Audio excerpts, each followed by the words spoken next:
Tonight, after months of commissioning some Agenda 111 projects by the previous NPP government, Health Minister Akufo-Addo reviews none of the project belongs to the government yet, as all of them are still under the care of their respective contractors, accusing the NPP of playing politics with the project. That has been done has not been paid for. So it may not even be ours. It is not the property of Ghana. Really? Yes. That is what it is. Ask anybody.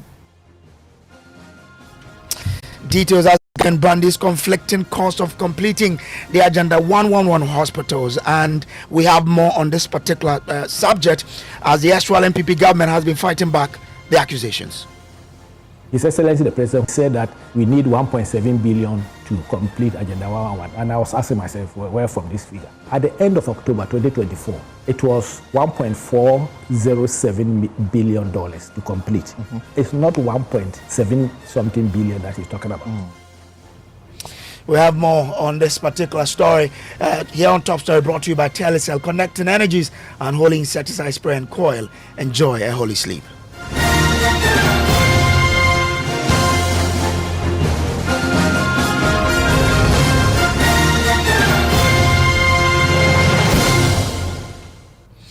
Well, tonight, we know that after months of commissioning some Agenda 111 project by the previous NPP government, Health Minister Akufo-Addo is revealing that none of the project is under the care of the government, as all of them are still under the respective contractors who are still taking care of them. Now, he's thus accusing the NPP government of playing politics with such a project. Initially, a campaign promise of the Akufo-Addo administration, the project aimed to improve healthcare by building 111 hospitals nationwide. However, it remained unfinished before the government left office. But confusion deepens over the cost of completing the Agenda 111 hospitals, with officials giving conflicting figures within a week. In a State of the Nation address last week, President Mahama criticized the project state under the previous government. Listen. Mr. Speaker, I'm sad to note that there is no dedicated funding source for such a gargantuan project. There is no dedicated funding source for this gargantuan project.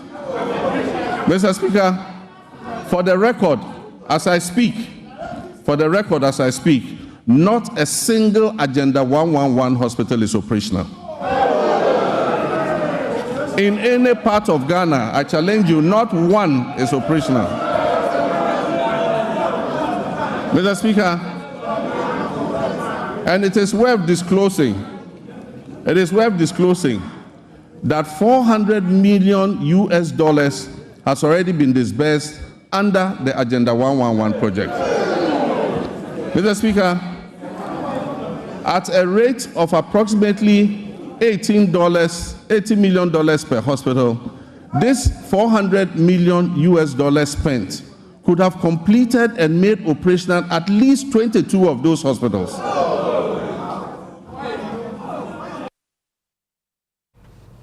But the previous government has been fighting back on these claims.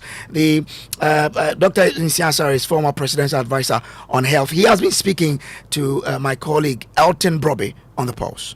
Myself plus the consultants, we met the transition committee on the presidency. Honorable Oseche Mensah and Honorable Dr. Omane Boama were the co-chair. Honorable Agoja was also there. We met them, we made the team, we gave our report to them. They asked for more, some other clarification, we sent it to them. So government decided that the 101 or now 104 district hospitals plus the 2 zonal psychiatric hospitals will use our own revenue resources. The major source of revenue, which His Excellency the President says he doesn't know, which is in the handing over those, one. The sources of funding. Sources of funding, one is what we call the above budget formulary allocation, ABFA. 20% of the CAPEX, which is 70% of our oil revenue. Anytime we lift oil, 20% of the 70%, the rest goes into the Heritage Fund for Agenda 111.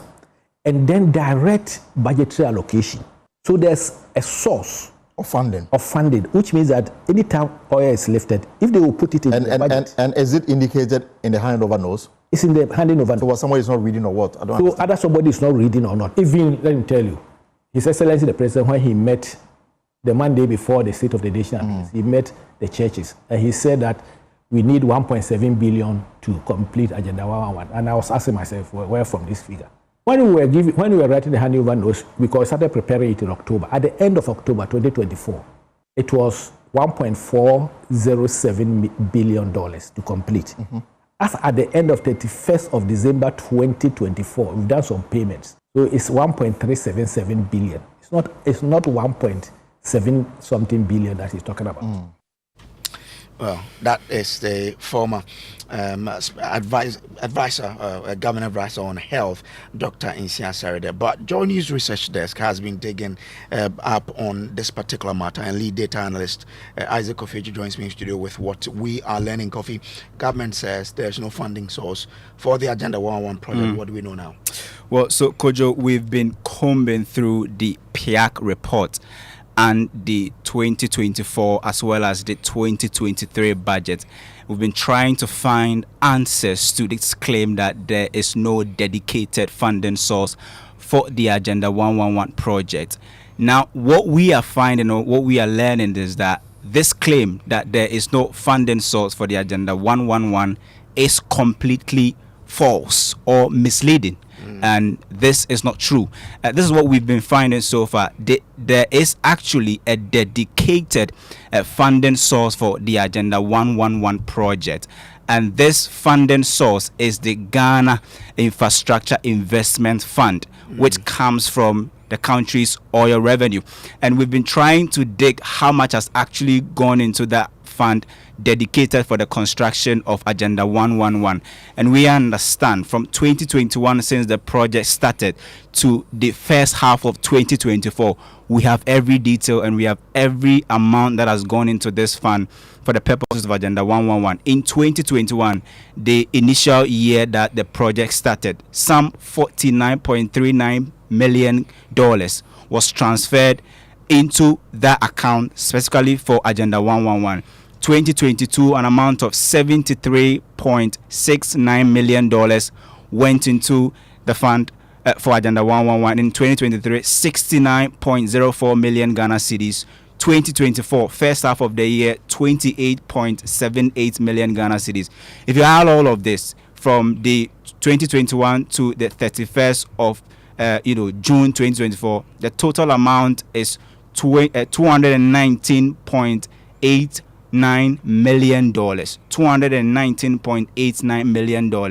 Now we understand that this is not the only money that was actually dedicated to the Agenda 111. This comes from ABFA source, which is the annual budget fund from oil revenue, amounts from oil revenue. Now, non-ABFA actually also came through. That amount is 1.3 billion Ghana cedis. And if we do the conversion using the same rate, that's around $141.1 million. If you add the two, ABFA and non-ABFA, that's around $360.99 million. Now we understand that that is from 2021 to the first half of 2024. In fact, if you add the last 6 months of 2024, then definitely you'll be getting that $400 million that both the previous administration and the current administration have been quoting. So it is completely false to state that there was no funding source for Agenda 111.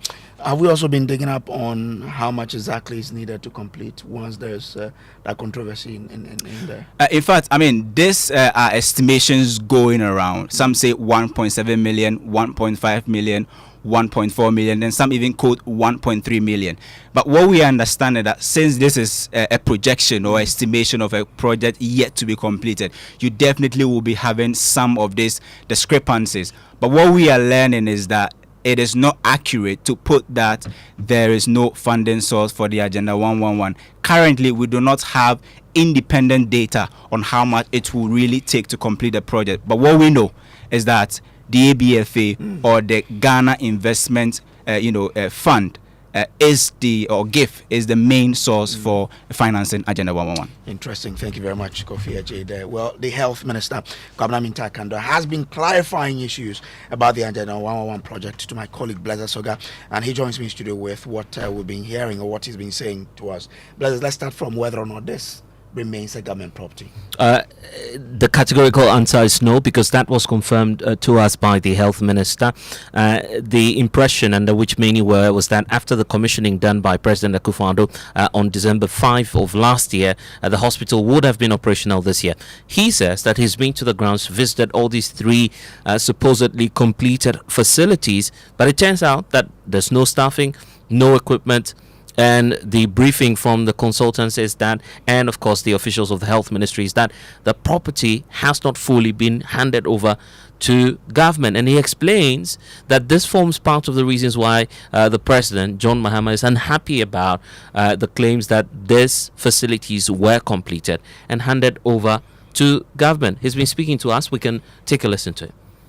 I can send them the blueprint that we did with the staffing norms, the staff that we need, the costs. For example, all the Agenda 111, the district hospitals need about 550 health professionals and other health workers. Across the areas that are benefited? Across every hospital. The regional every hospital requires over 500? About 550 okay. At full capacity. The two psychiatric hospitals need about 950 workers. And then the regional hospitals will need about 1,350. We did this thing with Ghana Health Service and the Ministry of Health Human Resources team. And the man says that there's no action plan to recruit. And so we had to play the sound because that's in CSRA making the claims earlier, right? But the minister is fuming over these claims, and now he says that the property is not even for the Republic of Ghana. He explains why. And in fact, another angle of it that has even not come to the public domain is the fact that apart from the rate of completion, the outstanding commitment, the debt that they have left behind at Trede is around $8 million. And what's this debt supposed to be for? That is work done by the contractor that has not been paid. And the work done by the contractor at Oforikrum Municipal Hospital also stands at around $8 billion, which is about more than 100 million Ghana cedis. So the two, about 200 million Ghana cedis. And you see, it's a common principle that if you sign a contract and your partner or a party to the contract performs his part of the contract, it's only fair and good for government to also perform his part of the contract. What is the part of the contract of government? Is to honor your obligation. That is the only way the property will become the property of the state. Not until that. So what you mean to say is that as we speak now, even these facilities, even the work that has been done has not been paid for. So it may not even be ours. It is not the property of Ghana. Really? Yes. That is what it is. Ask anybody. It is not. So how can you commission a project that is not yours? Well, so that's the health minister. There's also been confusion about how much exactly the state needs to complete the project. What did he say?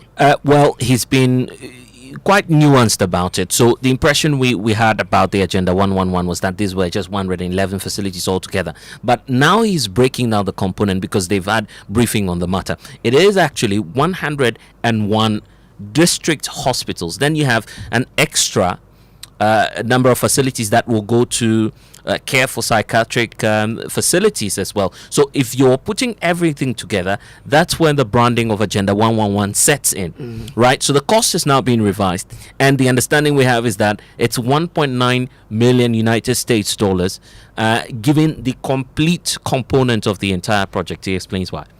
So they promised 111 hospitals, about 101 district hospitals, and we have other psychiatric hospitals as part of the 111. Right. So the total for the 111 will come around 1.9 billion US dollars. But the total for the 101 district hospitals is around 1.7 billion US. Excluding the psychiatric facilities. And then as at the time they were leaving office, about 400 million US dollars has been expended. They've expended about 400 million US dollars. Now, it comes back to the point of doing it in phases. Right. Okay? If you take their own calculation, constructing each one at the rate of 18 million US dollars, their own calculation, which is another bone of contention anyway, we'll get there because you're auditing the whole thing. Right. Well, he also then has a response to the claims being made by Dr. Nsiasari on this project. That's right, because if you recall, Dr. Nsiasari was then clear that part of the reason why these 3 hospitals commissioned by the former president were not operational was partly due to the unavailability of staff who were recruited. And of course, as part of the directive broadly coming through from the chief of staff, some recruitments were reversed, a reason for which partly, the facilities are not operational. The minister takes exception to that and says that's not the case because as far as recruitment of health professionals are concerned, the process started way back as of middle of last year. So there was no reversal of recruitment, and that if indeed the facility were to have been ready, then of course it should have been operational by now. So before I get to this yes, question, let me also clear this misinformation in the system by again another person who is supposed to know better, Nsian Asari. Right, the former presidential advisor. Yes, who on was I don't understand this. When they had Ministry of Health, I don't understand this whole arrangement. He had his own interest, I don't know. But I mean, let me clear that misconception about what he's been speaking to and all that. He makes the point that apart from coming out to challenge Mr. President that all these 3 hospitals are in operation and now everybody in Ghana knows the truth, immediately I paid a working visit to the site. Then he came back to say that, oh, they are not in operation because when we took office, we have sacked the nurses, we have sacked health workers. It's online. Check Ghana Web and all. It's quite disgraceful, to say the least. Number one, when you commissioned the project that it was supposed to be in operation, that was in December 2024, 5th. We were not in power. How could we have sacked health workers then? Quite disgraceful. Number two, let me reiterate the point that since we took office from 7 January 2025, we have never sacked any health worker in this country. Health Minister Kwabena Akufo-Addo. Let's bring in Dr. Kwame Sapon-Sedu. He is Democracy and Development Fellow in Public Health at CDD Ghana. Doc, I'm grateful to you for joining us here. Now, let's start from getting an education on when exactly a project like that becomes a property of the state. Well, thanks. I mean, when you are building any facility, forget about it being a health facility. The contractor would have to transfer the project to the state. So at the end of the contract, the state would meet with the contractor together with the consultants, and normally they go through what we call a handover meeting. And at that point, they would inspect the whole project. And sometimes some things might not be done properly. So there's a term called snagging. So they would try and do the snags to make sure that everything is up to speed. But at that point as well, unless there are repayment schedules with the contractor, it is expected that all that would be left would be the final component of the contractor's fees, so that the minute the snagging is done and everyone is okay, that money is transferred to them and they also transfer this property to the state. So that's my understanding of how these things work. So even after commissioning, it is not a property of the state until what you're talking about is done. You see, Kojo, this is where the disingenuity of our behaviors come in. If you remember, there was a project commissioned in Sewa where the contractor came back to write that he wasn't in favor of the commissioning because they hadn't handed the project over to the state, and that they were not even made to know. Before they were aware, some ribbons had been put up and the thing had been commissioned. It was one of the Euroject projects. So sometimes politicians do some of these things and they commission things when actually the thing is technically not the possession of the state, but they use the arms of power because they think that they have power and they can do whatever they want. But then the reality becomes, after they've done that commissioning, they cannot take over the property because the property hasn't been transferred and the process hasn't come to completion. And that's why we're here. Well, so where we are now, there seems to be the disagreement between of exactly how much we need to complete the project. What do you know? And should that really be the focus, or the focus should be about completing the project and getting them to work? No, it's important that we get to the bottom of this. You see, again, this whole thing is funny. If you look at the original projections, and I think you have the report that the Agenda 111 team presented to the Parliamentary Select Committee, at that time, the budgeted amount was 1.277260553.44. That was about 1.3 billion was what was budgeted for it. So do you all realize that technically what Dr. Nsiasari is saying is left to complete the project is more than what was budgeted? And that's official government documents, which you have copies of. So that's where the first part of the ingenuity starts. That the outgone government is now trying to tell us that what is left to complete the project is what the stated budgetary requirement was for in the first place. Then, if you go into the handing over notes, which all of them are referring to, they say the average cost of the property is 18 million US dollars. If you multiply that by 111, you get 1.998. If you take out 400,000, it comes to 1.588.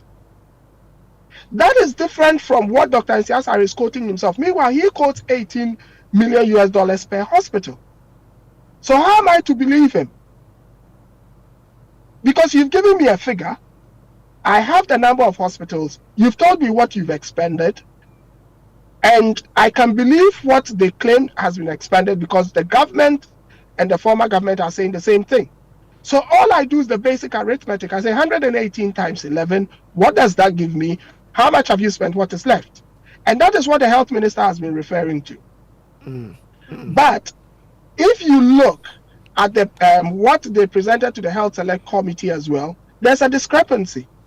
And then there was also a discrepancy from what the former Minister of Health said on your network and to us, which you published. When he said it was 7.65 billion that was left to complete it. So you see, Kojo, what I'm trying to say, and that was why, if you remember, on the 18th of December, I wrote to the then president-elect. Yeah. Because I saw all these things coming. And I saw that the previous government had been very disingenuous and all the figures didn't add up. So if you go into that letter, you'd realize that I quote every figure that the previous government was using and I give it the source and the official document in which it is quoted, from budgets, from Hansard Health Select Committee to statements that have been made by ministers of health.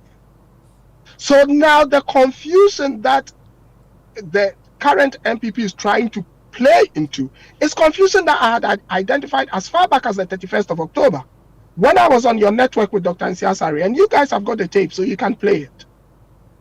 I had identified this, and that was what led me to write that letter to the incoming president, because I saw that if this project wasn't critically audited, we would have so many numbers being bandied around and all people would do is play politics with it. And that is where we are now.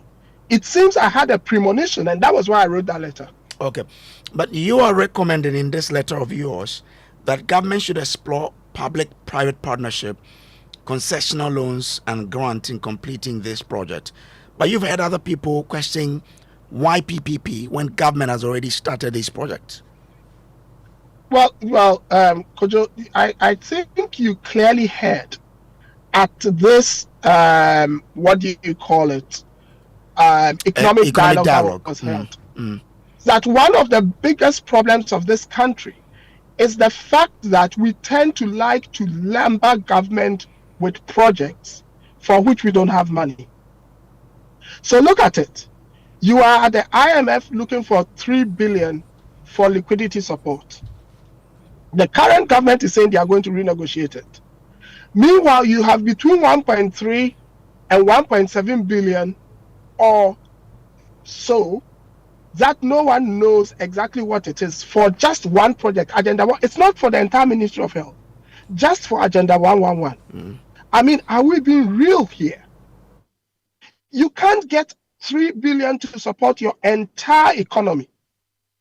And you think we are realistic when we say we can have 1.7 to 1.3 or to 1.7 billion just to support one aspect of our health system?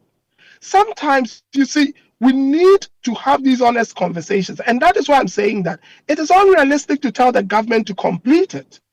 I have heard all these things about, and I was listening from the start about source of funding and all that. Yes, you guys have done your research and you're saying there's a source of funding. The question you ask yourself is, if there was that source of funding, how come in the budget only 11 billion Ghana cedis was allocated to Agenda 111? And that is the budget. It's there. You've got copies. And I quote that in my letter as well. How come that was what? So are we saying that the then finance minister didn't know that there was funding and the funding could fluctuate depending on how much oil was lifted? Is that what we're being told? And if there was funding, how come only 400 million US dollars out of the total fund of technically 1.988 has been dispersed? Are we saying we didn't lift enough oil then? You see, and that is why I'm saying that I don't believe in lumbering these onto the books of government because we just don't have the money. And the economic dialogue has shown. But more importantly, we need to be clear in our heads how much the project is costing, how much is left, and how we're going to fund it. And look for people who are prepared to partner government to achieve this. And for me, that's what's important. Does that include the 3 that were commissioned, the 3 that supposedly have been completed but need some finishing touches? Well, you heard the minister clearly, and I'm quite sure your journalists were with the minister when he went to the respective hospitals, because I've seen videos all over the place. If you go to a hospital that has been commissioned and the mortuary has been boarded up, ceilings haven't been done, tiling hasn't been done. Kojo, you're a journalist. I'm a health professional. Does that look to you like a facility that is operationalized? And I saw an MP go to one of the hospitals in Oforikrom, open a consulting room and say, oh, there's a desk here, there's an air condition. Did you see a computer in that place? Okay. Has even the IT been put together? So you see, and these are the things, and that is why sometimes I get very passionate about some of these things.